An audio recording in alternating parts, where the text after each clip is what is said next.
Um placar de 3-0 no futebol costuma ser tipo o equivalente esportivo a um dia perfeito, né? Ah, com certeza. É sinônimo de festa na arquibancada. Exato. Festa, o treinador distribuindo sorrisos na entrevista coletiva, aquele ambiente onde você respira puro alívio. Aham. Ainda mais, claro, quando o contexto envolve um time que tá, assim, com a corda no pescoço, afundado na zona de rebaixamento. Mas olha, a vitória que a gente vai dissecar na nossa imersão de hoje esconde um verdadeiro filme de terror tático nos bastidores. Pois é. O placar final é muitas vezes a maior ilusão que o esporte pode oferecer, né? Ele meio que maqueia as cicatrizes do processo inteiro. Sim, total. E os materiais que a gente reuniu hoje demonstram bem isso. A gente analisou relatos esportivos ali direto da beira do gramado, notas de bastidores da diretoria e as declarações oficiais. E tudo isso prova exatamente que o cenário atual do Grêmio, sob o comando do Luiz Castro, não é, sobre um time que encontrou o caminho da vitória com tranquilidade. Longe disso, né? Muito longe. É um laboratório de sobrevivência pura e simples. É verdade. E a nossa missão aqui hoje é justamente extrair lições valiosas dessa turbulência super específica no setor defensivo deles. A gente quer entender como é que uma engrenagem lida com o colapso simultâneo, sabe, e absoluto de todas as suas peças mais fundamentais. E com aquela pressão absurda por resultado rolando ao mesmo tempo, né? Cada profissional ali dentro. Então, para quem está ouvindo, vamos estabelecer o cenário rapidinho. O time está sofrendo no Campeonato Brasileiro, tá lá na famigerada zona de rebaixamento. O famoso Z4. O Z4, exato. Aí, pela Copa do Brasil, no meio da semana, eles enfrentam o Confiança, vencem por 3-0, carimbam a classificação e resolvem o problema daqueles 90 minutos ali. Aham. Porém, a equipe sai de campo com a defesa completamente estilhaçada. O que torna esse estudo de caso tão fascinante para mim é a forma cruel, eu diria, como o futebol expõe a fragilidade do planejamento estratégico. Como assim? Bom, pensa que uma comissão técnica passa a semana inteira desenhando movimentações numa prancheta, né? Sim, calculando tudo. Calculando métricas de desgaste no computador, mapeando o adversário. Mas, cara, quando a realidade física cobra a conta ali em tempo real, todo esse quadro tático bonito vai pro lixo. Vai mesmo. O que aconteceu nesse jogo específico foi literalmente o limite orgânico do corpo humano assumindo o controle da partida e atropelando a teoria. Sim. E para quem acompanha a rotina do futebol, a sequência bizarra de eventos que aconteceu naquela noite de quinta precisa ser olhada com uma lupa. Com toda certeza. Porque, assim, o sucesso no placar camuflou um desastre estrutural gigantesco. Para quem tá ouvindo, a melhor imagem mental aqui é a de uma torre de Jenga, sabe? Aquele joguinho de puxar os blocos de madeira, né? Esse mesmo. Aquele jogo que você vai puxando as pecinhas e torcendo, pelo amor de Deus, para a estrutura não cair. Então, o relógio lá marcando os minutos finais do primeiro tempo, e o zagueiro Gustavo Martins sofre um choque super violento de cabeça. É a primeira peça puxada lá da base da torre. Ele tem que ser substituído imediatamente. E aqui entra um fator que, escapa de qualquer controle tático do treinador. É biológico, né? É puramente biológico.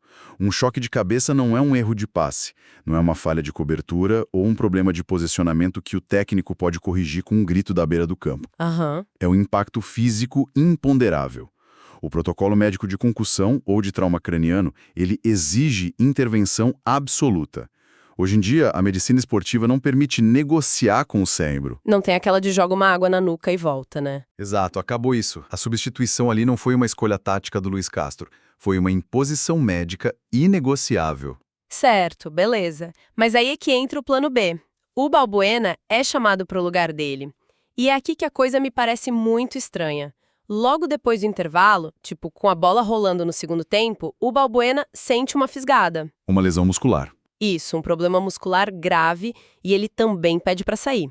O próprio Luiz Castro foi super sincero na coletiva depois e apontou que a lesão, provavelmente aconteceu por causa do tempo curtíssimo de aquecimento. Ele comentou isso. Mas espera um pouco. Se o Gustavo Martins saiu na reta final do primeiro tempo, o Balbuena não teve os 15 minutos do intervalo inteiros lá no vestiário para se preparar? Como é que um atleta de elite, de alta performance, entra frio no jogo a ponto de estourar o músculo em, sei lá, questão de minutos? Olha, é uma excelente observação e a resposta para isso está na diferença gritante que existe entre um alongamento de vestiário e um aquecimento cardiovascular de alta intensidade. Ah, entendi. São coisas diferentes. Muito diferentes. A colisão brutal aqui é entre a necessidade emergencial do jogo e o tempo mínimo que a biologia exige, sabe? Sim. 15 minutos de intervalo no vestiário, com o treinador passando as instruções no quadro, ajeitando o time. Aquele clima tenso, né? Isso. Isso não substitui o protocolo dinâmico que o jogador ali no banco faz antes de entrar em campo num jogo normal. A alta performance exige que o corpo faça uma transição super específica, do repouso total para a explosão máxima. Nossa, o coração tem que bombar muito sangue rápido, né? Exatamente, o sangue precisa irrigar os músculos de um jeito certo. As articulações precisam de lubrificação pelo movimento progressivo, entende? Ou seja, o corpo deve pagar literalmente em modo de espera enquanto a cabeça e o jogo exigiam a rotação máxima do motor. Perfeito. Quando acontece uma emergência médica, como o choque de cabeça do colega, força o jogador a pular essa etapa que é essencial, e o risco de lesão dispara absurdamente. Caramba! O corpo do Balbuena simplesmente não recebeu aviso prévio, nem neurológico e nem fisiológico, para operar na intensidade que uma partida de mata-mata exige. Ele deve ter dado um pique em alta velocidade para cobrir o atacante. E aí rasgou. A fibra muscular estava fria, sem aquela preparação elástica adequada. Simplesmente cedeu. Nossa! Então, pronto. É a segunda peça do Jenga que é puxada, a torre já tá ali, balançando perigosamente, e o efeito cascata disso é implacável porque a gente é levado direto pro plano C. O técnico precisa olhar pro banco de reservas de novo e chama o Kahneman para entrar no lugar do Balbuena. O que já é desesperador por si só, né? Sim. E o cara entra no jogo também frio, fica, olha só, menos de meia hora em campo, leva 2 cartões amarelos numa sequência super rápida e é expulso. A torre de Jenga desmorona de vez e cai no chão. Pois é. E o desabafo do treinador no final do jogo é muito revelador. Ele disse algo como: ficar sem 3 zagueiras ao longo de um único jogo é um problema. É um problema gigantesco. Mas, cara, a grande dúvida pra mim é como é que se explica o colapso de um jogador tão experiente quanto o Kahneman? Porque ele não se machucou, né? Ele tomou 2 cartões em 20 e poucos minutos. Isso é o quê? Só descontrole emocional? Olha, é uma mistura bem perigosa de colapso estrutural e desespero espacial. Desespero espacial, como assim? A expulsão do Kahneman é um sintoma direto, é a última consequência física do caos que começou lá com o choque de cabeça. Quando um defensor entra numa engrenagem que já está esfarelando, ele entra no que a psicologia esportiva chama de estado de supercompensação. Tipo, tentar fazer mais do que deve. Isso mesmo. O sistema defensivo, que depende de entrosamento, daquelas coberturas milimétricas, de uma comunicação visual invisível entre os jogadores, esse sistema já não existe mais. Entendi. Então ele olha para os lados e a linha que ele treinou a semana inteira simplesmente sumiu. Exato. E o que passa na cabeça do atleta nessa hora? Ele percebe os buracos no campo todo. Ele vê que o meio-campo não está conseguindo voltar a tempo de ajudar, porque a referência de marcação mudou 3 vezes em menos de 1 hora. Nossa, é muito confuso. Muito. Então, a adrenalina dele vai lá no teto, ele tenta cobrir o próprio espaço e, ao mesmo tempo, o espaço do companheiro que não está lá. E essa urgência absurda gera o quê? Decisões precipitadas. Claro. O Kahneman não faz faltas violentas apenas por descontrole mental, sabe?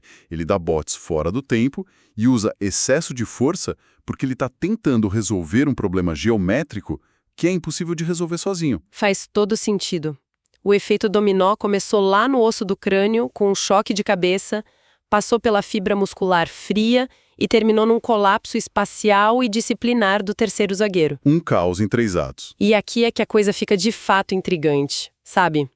Porque, olha, esse desastre não ficou isolado só naquela noite de Copa do Brasil. As consequências desse desmoronamento tático batem de frente e em altíssima velocidade com o maior pesadelo atual do clube. Que é a realidade matemática do Campeonato Brasileiro, né? Exatamente. A dura, fria e sufocante realidade da zona de rebaixamento. Para dar a dimensão exata do problema, para o pessoal que está ouvindo, o Grêmio tem um jogo marcado contra o Bahia para domingo, às 16 horas, na Fonte Nova. Um calor absurdo. Sim, fora de casa, sol rachando.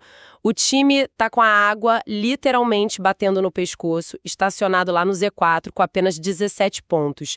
É uma situação de emergência total. O Balbuena, pela ruptura muscular lá, tá praticamente descartado. Sem chance dele jogar. O Gustavo Martins depende de uma liberação médica super burocrática por conta do protocolo de concussão.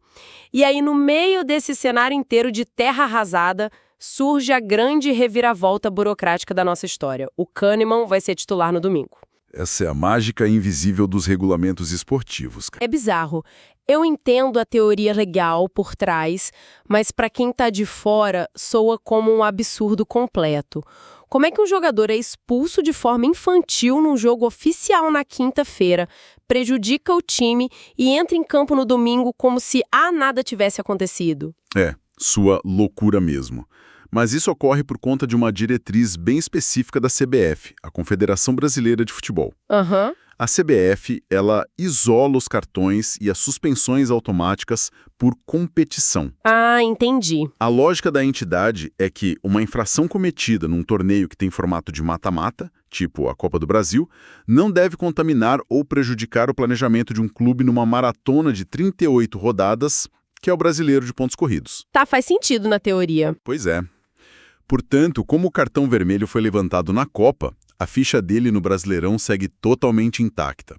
É uma brecha legal que, nesse momento exato, serve como a única tábua de salvação para a comissão técnica. Mas assim, olhando pela perspectiva do torcedor que tá lá com o coração na mão, isso não é um alerta vermelho gigantesco disfarçado de solução? Com certeza. Porque o fato de que o principal pilar dessa defesa toda remendada é justamente o cara que piorou o caos na quinta-feira.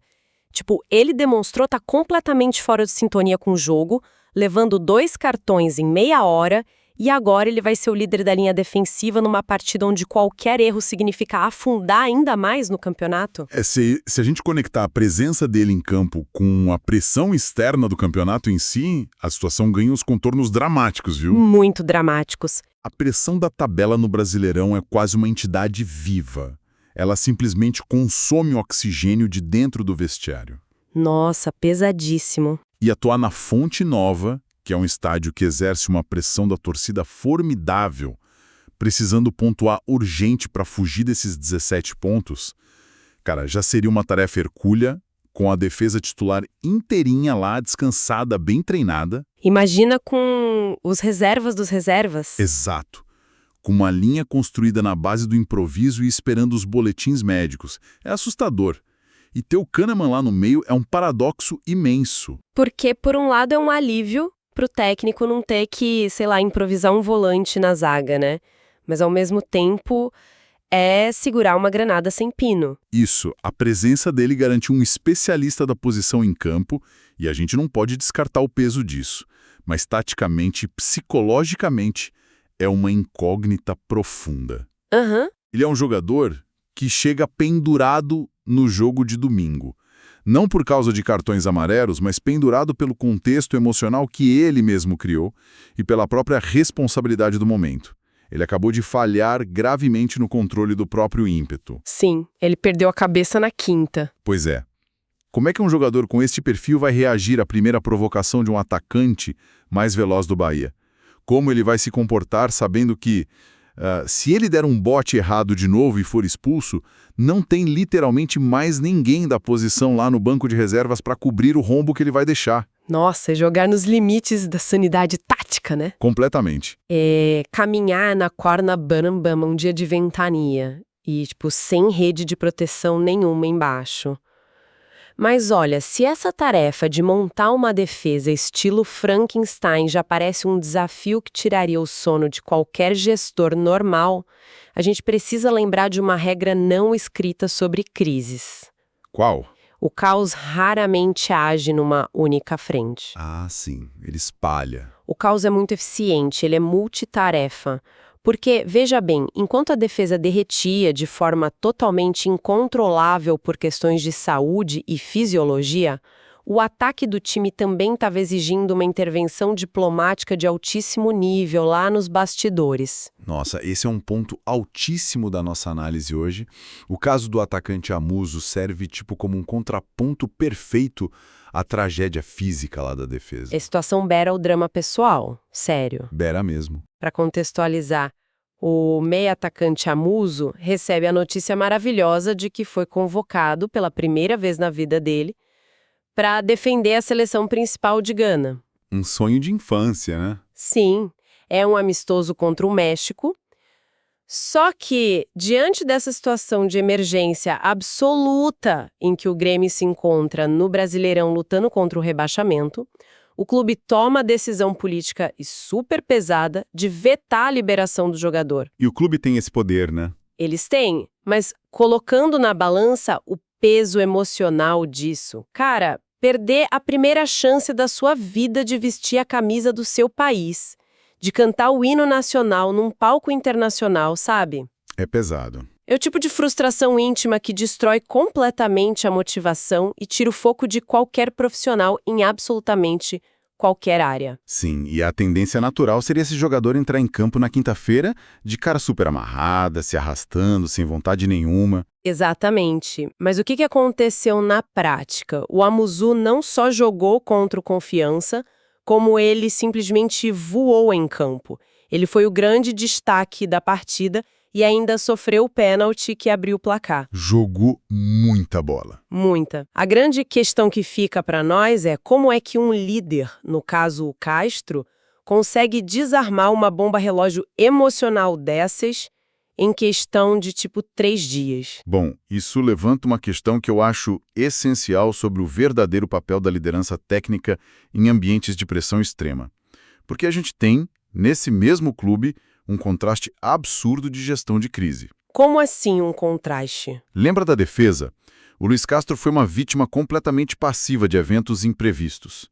A bola rolou, as cabeças se chocaram, o músculo se rompeu e não tinha nada que a liderança dele pudesse fazer, além de ficar remendando o time. Ali era tentar sobreviver. Mas no ataque, com o Amuso, o colapso de performance era altamente previsível. Ia acontecer. E foi totalmente evitado por uma gestão de recursos humanos que atuou, de forma cirúrgica. E o engraçado é que na entrevista coletiva o Castro tentou matar esse assunto com umas frases muito curtas, diretas. Ele disse, eu falei com ele, falei com a direção, não há polêmica nenhuma, tá tudo resolvido. Bem padrão. Só como aquela resposta clássica para abafar a crise e cortar assunto na imprensa. Mas claramente teve um efeito real e palpável lá dentro do vestiário. Tem a ver porque a ação que rolou por trás dessas poucas palavras operou um princípio que é clássico da psicologia de grupos: o redirecionamento de foco. Redirecionamento de foco. Explica melhor. Caro, quando um veto burocrático desse tamanho acontece e corta um sonho, o instinto básico do atleta é enxergar a diretoria, o presidente, a instituição como um todo como os grandes vilões da história, né? Os caras que roubaram a chance dele. Faz sentido, é a reação imediata. O que o Luiz Castro fez foi atuar simultaneamente como um escudo para o jogador e um tradutor daquela dura realidade. Ele não deixou que aquele meio formal da diretoria com a negativa chegasse frio e impessoal lá no armário do jogador no vestiário. Entendi, ele foi lá e assumiu a bronca. O treinador chamou para si, ele comprou o barulho. Mas peraí, a insatisfação, a frustração do jogador tem que ir para algum lugar, certo? Não dá para o técnico simplesmente virar e dizer, olha, esquece a sua seleção, engole o choro e vai trabalhar. Como é que ele faz esse ressentimento todo não contaminar a performance do cara com a bola no pé? Aí é que entra a maestria da coisa toda. A gestão eficaz de uma crise humana dessas não tenta fazer o profissional ficar feliz e conformadinho com a perda. Ela tenta mudar o alvo da raiva. O treinador senta com o atleta e muda a narrativa toda. Ele fala, olha, o inimigo aqui não é a diretoria que não te liberou. O grande inimigo, aquele monstro que está destruindo tudo ao nosso redor, é a zona de rebaixamento. E o seu papel agora é fundamental. Ele eleva o moral do cara. Muito. O discurso é de valorização extrema. Ele deve ter dito algo como, nós tomamos essa decisão super antipática de te segurar aqui, porque sem você, cara, o nosso time afunda de vez. A gente precisa que você nos tire desse buraco para que no mês que vem você vá para a seleção como o herói que salvou seu clube e não como alguém que abandonou o barco afundando. Caramba. E o fato de o Amuzu ter chamado a responsabilidade, né, sofrendo aquele pênalti, destrancando a retranca do Confiança, é a prova material de que essa conversa redirecionou totalmente a energia dele. Com certeza, ele canalizou toda a frustração para a intensidade esportiva. É gestão pura. Maravilhoso. Então, olha, amarrando tudo isso que a gente conversou hoje, a gente tem, de um lado, o colapso estrutural causado por imprevistos biológicos derrubando uma defesa inteira.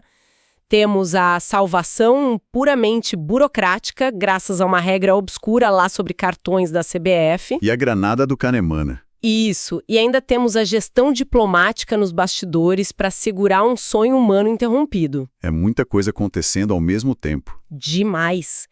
E se a gente pegar todo esse cenário esportivo, que é super específico, e tentarmos transportar isso para a realidade geral, em qualquer outra área? Sim, para o mundo corporativo, por exemplo. Exato. Seja na gestão de uma equipe numa empresa que perdeu, do nada, 3 funcionários essenciais no mesmo dia. Ou liderando um projeto de tecnologia que sofreu falhas em cadeia.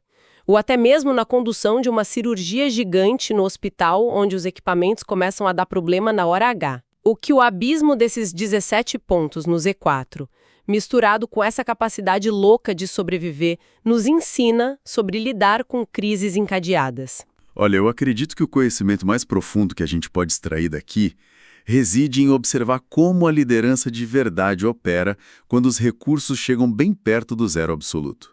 Quando não tem mais para onde correr. Isso, porque a reação instintiva de qualquer ser humano diante de falhas em cascata é entrar em pânico, ou então começar com aquela lamentação de que, o planejamento não deveria ter falhado. O clássico, mas não era para ser assim, né? Perfeito, vitimismo. No papel, o desenho daquele jogo de quinta-feira foi de terra completamente arrasada. No entanto, a atitude da comissão técnica materializa o pilar central da gestão do caos, que é a aceitação radical e imediata da perda. Aceitação radical. Gostei do termo. É fundamental. Você não pode gastar sua energia mental tentando entender por que a torre de Jenga caiu, enquanto as peças ainda estão lá quicando no chão. Faz muito sentido. O líder aceita a perda na mesmíssima fração de segundo em que ela acontece. Os 3 defensores que a gente treinou a semana inteira não estão mais lá. Fim da história. Esquece. A próxima etapa mental é simplesmente trabalhar exaustivamente com as peças que sobraram. No fim das contas, é a velha máxima de não brigar com a realidade, né? O que, claro, parece muito óbvio lendo em livros de gestão, mas na hora que o sangue ferve de verdade, pouquíssimos profissionais conseguem aplicar. Com toda certeza. Porque brigar com a realidade drena o oxigênio mental que você precisa para achar as soluções criativas. Se a regra paralela lá da CBF permite usar no domingo o zagueiro que demonstrou instabilidade na quinta, a pragmática manda focar em usá-lo. Exatamente. Se o jovem atacante está lá profundamente frustrado por um sonho adiado, o líder vai, acolhe essa frustração, mas recicla esse sentimento como combustível contra um problema maior. O gestor que está ali no olho do furacão age focado puramente no que é maleável. Ele espalha um otimismo tático para o grupo em relação à recuperação dos feridos, transmitindo confiança na equipe médica. E corta pela raiz as distrações externas que não são um ponto nenhum, exterminando a polêmica da convocação ali na hora. Cara, é uma clínica brutal sobre instinto de sobrevivência pura.